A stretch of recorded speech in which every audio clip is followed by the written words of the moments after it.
Olá, eu sou Carolina e junto com as minhas colegas compomos o grupo de trabalho Mentes Pensantes. Somos alunas do 5º período de Psicologia e apresentaremos agora os resultados do que fizemos durante esses 5 meses de prática de extensão.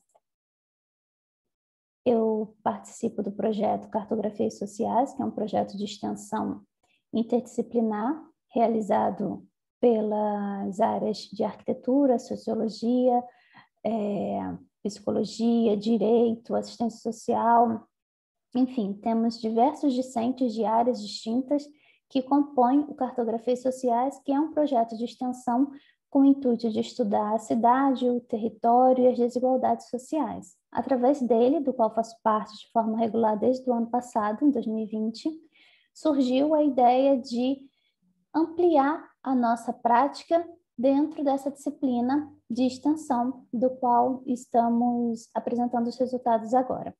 Apresentei essa ideia para os colegas que concordaram e assim o fizemos. Eu também faço iniciação científica através do Instituto, na verdade, de Desenvolvimento e Pesquisa da Univap, na área de Psicologia Social, e participo da Liga de Neurociências e Humanidade que estamos construindo ainda. E agora eu passo a palavra para a Laura. Olá, eu sou a Laura, eu também sou extensionista do projeto Cartografias Sociais e realizo iniciação científica voluntária na área de Psicologia Social. Eu também sou membro da Liga de Neurociências e Humanidades e eu integro a comissão de marketing da LIED, que é a Liga de Estudos Multiprofissionais em Gerontologia. E agora eu passo a palavra para a Núbia.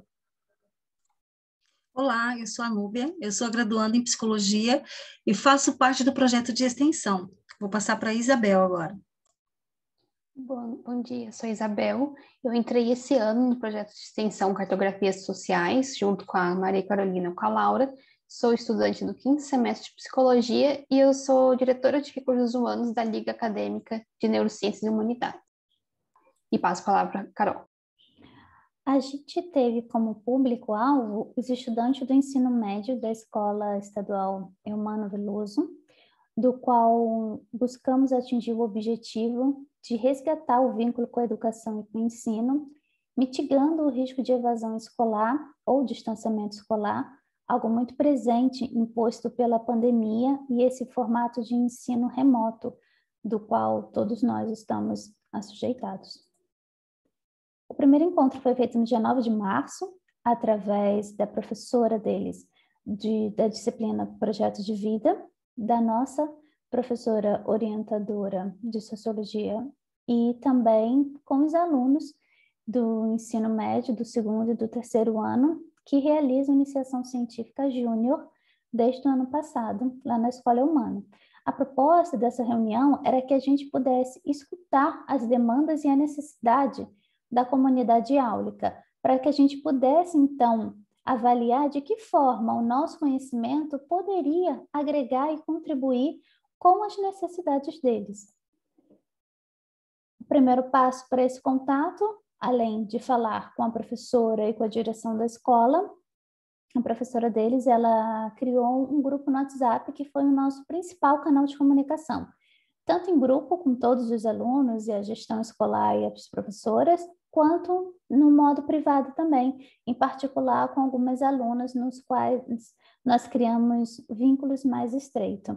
E essa imagem, ela traduz a composição rizomática da subjetividade, né, de várias pessoas, e utilizamos essa imagem no grupo do WhatsApp para que a gente pudesse criar uma identidade que demonstrasse o nosso intuito, que não é descer o conhecimento como, infelizmente, a visão positivista e tecnocrata trata o conhecimento da academia ao chegar dentro das comunidades. Não acreditamos nisso.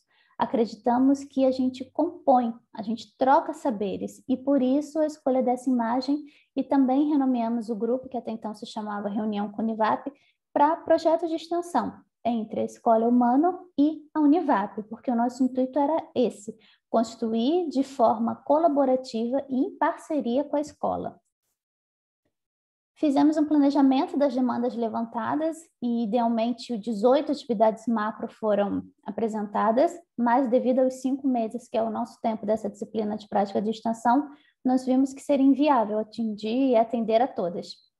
Então, reduzimos, replanejamos, avaliamos e vimos que conseguiríamos atingir 9 demandas principais de forma online, através de encontros virtuais, e outra grande parte significativa através de forma offline no Instagram, que eu vou apresentar mais na frente. Passamos esse planejamento e essa nossa proposta para os estudantes e para as professoras da Escola Humano, que concordaram e aprovaram e se mostraram muito animados com a proposta que ali desenvolvemos. Então, partimos para a execução.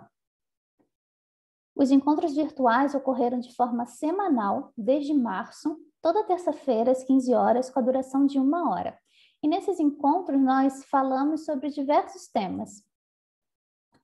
Foram 8 encontros, como eu já disse. O primeiro, a gente falou sobre as dificuldades enfrentadas no EAD por parte dos alunos, né, dos estudantes, as dificuldades acadêmicas e emocionais.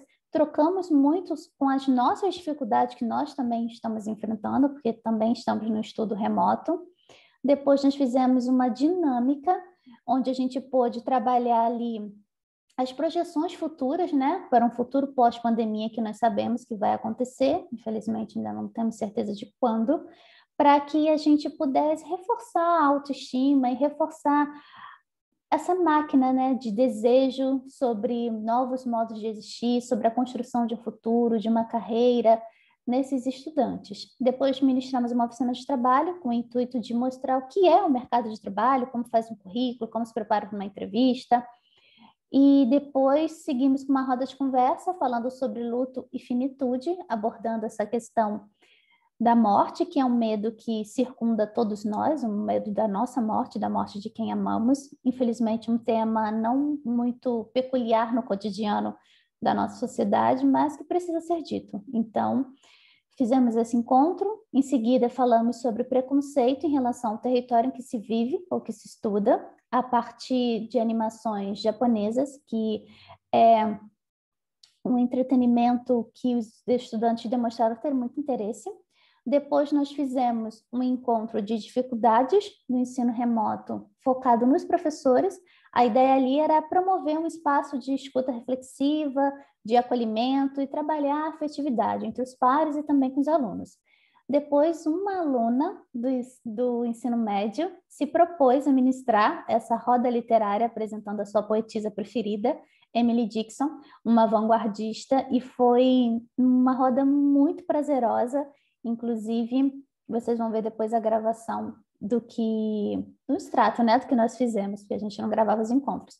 E, por fim, encerramos o projeto apresentando todo o conteúdo do Instagram. Esses slides é o que eu já expliquei. Depois de cada encontro, a gente apresentou um formulário. A gente pedia que em 24 horas quem participou do encontro pudesse responder. A ideia ali era que a gente pudesse captar como é que esses encontros acabaram reverberando, qual foi o sentido, o significado que a gente conseguiu promover nos estudantes. E as perguntas variavam, obviamente, de acordo com o conteúdo apresentado, mas uma era constante, que era essa, né? Como é que foi o encontro para você hoje? E dentre essas opções que vocês podem ler aqui, o muito bom foi unânime. Então, nos deixou muito satisfeitos em saber que o nosso empenho estava realmente fazendo a diferença e estava sendo algo valioso para quem participava dos nossos encontros. Produzimos também certificados de participação e entregamos para todos que participaram dos nossos encontros. Fizemos convites, onde a gente, no meio do caminho, né, a gente percebeu que o quórum estava muito baixo, então a gente começou a melhorar a nossa estratégia de comunicação, e aí a gente criava artes e distribuía esses convites nos grupos do WhatsApp, aquele que eu falei para vocês, e no grupo mesmo da turma do ensino médio, do 2º ano e do 3º ano.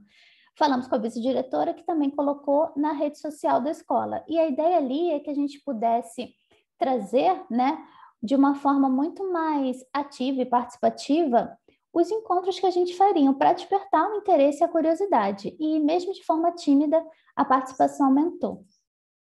Criamos, então, esse aqui é o nosso Instagram. E por que a gente fez o Instagram? Como eu disse, as demandas foram muitas e o prazo da extensão é pouco.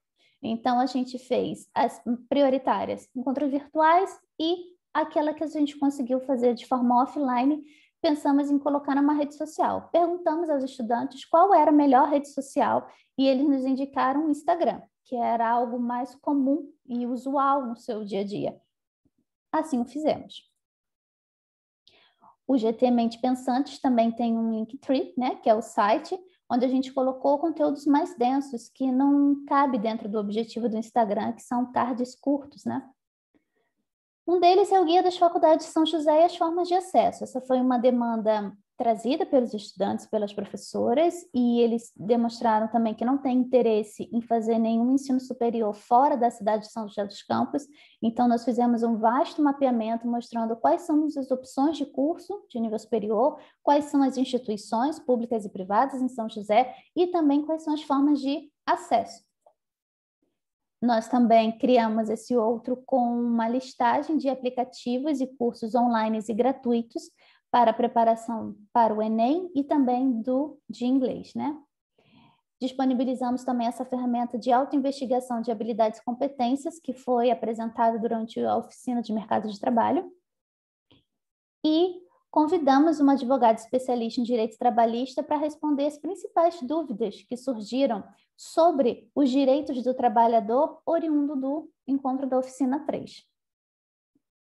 E a gente percebeu que a questão da conectividade era um problema muito sério para cada um dos alunos, né, que não conseguiam participar. Então, o que nós percebemos? Precisamos fazer de uma forma que eles possam assistir depois. Então, a gente começou a gravar a explicação de uma forma bem curta, 10 a 15 minutos, vídeos no IGTV explicando o conteúdo de cada uma das apresentações que a gente estava realizando. A nossa maior dificuldade enfrentada foi o baixo quórum da participação. Na primeira reunião tinha em torno de 10 alunos, então nós trabalhamos com essa perspectiva de que todos os encontros nós teríamos pelo menos 5 alunos. Não foi uma realidade, e a gente começou a perceber que essa questão da conectividade é realmente um problema e nega direito à educação a muitos estudantes, mas ao mesmo tempo que um sentimento de frustração tomou conta da gente, né, do grupo, a gente também percebeu que era a situação que se apresentava no momento, e a gente não podia esmorecer nem se conformar. A gente precisava fazer o melhor que a gente conseguisse fazer dentro dessa situação. Ressignificamos e começamos a celebrar cada participação que nos acompanhava em cada um dos encontros e seguimos com o nosso projeto. A minha lição aprendida principal é de que a extensão é fundamental realmente na formação de qualquer profissional, e sair dos extramuros da academia nos torna humanamente melhores e profissionalmente mais competentes, críticos e realistas também. Para mim, a disciplina de extensão, todo o trabalho que desenvolveu foi muito fundamental para a construção de processo crítico, como também eu abordo a importância que isso me trouxe ao poder explorar as matérias que a gente aprendeu durante nossa formação até agora, como psicologia comunitária, psicologia em grupos, psicologia social, que a gente pôde ver como que é o trabalho do psicólogo na prática, e também eu fico muito feliz por ter a oportunidade de conhecer novas realidades, conhecer novos territórios, como a gente veio aprendendo até agora. Para mim, foi muito importante experienciar esse encontro com a comunidade, esse encontro em que a gente está ali atento às demandas, ao cenário, e esse encontro que transforma, né, os dois lados do cenário, os dois lados do encontro. Então, foi um semestre muito rico. Para mim, esse projeto de extensão ele agregou bastante conhecimento. Eu vi a importância da matéria aplicada sendo atribuída no nosso projeto de extensão, como a psicologia comunitária, a psicologia em grupo, e ver que tudo tem embasamento, e o quão importante é o trabalho da psicologia no contexto social. Então, ele agregou bastante conhecimento, e eu fiquei muito satisfeita em participar desse projeto. Nós totalizamos quase 533 horas de produção de práticas extensionistas, o que aparentemente pode parecer que foi um alto quantitativo, mas não foi. Como eu disse, das 18 demandas principais, nós não conseguimos atender a todas, e percebemos que ali haviam 3 realidades distintas: grupos de estudantes que mesmo com todas as dificuldades, conseguiram se manter vinculados e engajados com a educação e com o ensino, que praticamente foram quem participaram dos nossos encontros e fazem a iniciação científica voluntária, né? Iniciação científica júnior, mas também tem uma grande parcela que estavam parcialmente engajados e outras que nem estavam engajados. Então, nós não conseguimos abraçar todas essas realidades, o que nos causou um certo desconforto por não conseguir fazer aquilo que nós estávamos nos propondo desde o começo. Mas, como eu disse, né, a situação que se apresentava é essa. Então, conseguimos semear algumas sementes para que o vínculo com o ensino e com a educação continuasse fortalecido, criamos vínculos e amizades que foi muito proveitoso, mas entendemos que um ano letivo seria necessário para que a gente pudesse fazer um trabalho com maior profundidade. Agora eu peço licença para ler a conclusão do que nós entendemos e vivenciamos durante esse tempo. Durante esses 5 meses de prática de extensão, nós nos deparamos com a realidade até então só conhecida através do nosso estudo em leitura científica, a dificuldade de conectividade dos estudantes da rede pública. Além disso, conhecemos a realidade de vida de muitos destes, que explicam e justificam o alto nível de evasão e ou o distanciamento escolar ocorrido durante a pandemia. Todo o esforço empenhado na produção deste projeto foi movido pelo desejo de contribuir e fortalecer a educação, ultrapassando as fronteiras da academia, nos aproximando da comunidade escolar, identificando as suas principais demandas, promovendo ações de modo colaborativo junto à comunidade áulica, que nos permitiram construir de modo mais sólido o nosso caminho rumo à formação em psicologia, sustentado pelo tripé ensino, pesquisa e extensão. Sabemos que transformar a realidade da educação da rede pública brasileira não é algo fácil, simples e nem possível de ser feito de forma solitária. Entretanto, acreditamos que a tomada de consciência de cada indivíduo acerca dessas dificuldades, aliada às ações que diminuam o abismo social criado pela sociedade capitalista, promotora de desigualdades sociais, é praticar as nossas micropolíticas. Estas capazes de influenciar na mudança das macropolíticas, responsáveis pela quebra de paradigmas e da hegemonia presente em nossa sociedade, que negligencia direito aos indivíduos não pertencentes à classe hegemônica.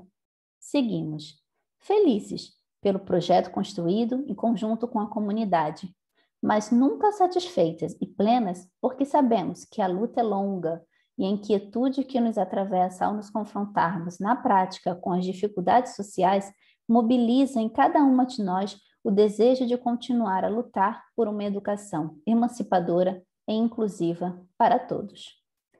Muito obrigada por terem nos assistido até aqui.